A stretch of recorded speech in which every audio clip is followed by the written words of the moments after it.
എന്റെ കുട്ടിക്ക് ഞാനൊരു കഥ പറഞ്ഞു തരട്ടെ. പണ്ട് ഇതുപോലൊരു പയ്യൻ, ഒരമ്മയ്ക്കും അച്ഛനും ഒരേ ഒരു മകൻ, അവൻ അതുപോലൊരു കൂട്ടുകാരനും. അവർ രണ്ടുപേരും കൂടി ഒരിക്കൽ ഒരു തോട്ടത്തിൽ കയറി. അവിടെ വിളഞ്ഞു നിന്ന മാമ്പഴം മോഷ്ടിച്ചു.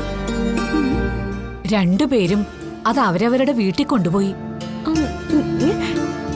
ആദ്യത്തെ കുട്ടിയുടെ അമ്മ അത് കണ്ട് അതെവിടുന്നാണെന്ന് പോലും ചോദിക്കാതെ അത് ചെത്തിപ്പൂളി അവനും കൊടുത്തു, കഴിച്ചു. എന്നാ രണ്ടാമത്തെ കുട്ടിയുടെ അമ്മ ചോദിച്ചു, ഇതെവിടെന്നാണെന്ന്.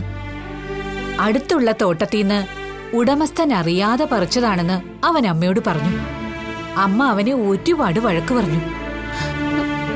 അത് മോഷണമാണെന്നും മോഷ്ടിക്കുന്നത് തെറ്റാണെന്നും പറഞ്ഞ് ആ മാമ്പഴം അത് പറിച്ച തോട്ടത്തിൽ തന്നെ തിരികെ കൊണ്ടുപോയി വയ്ക്കാൻ നിർദ്ദേശിച്ചു.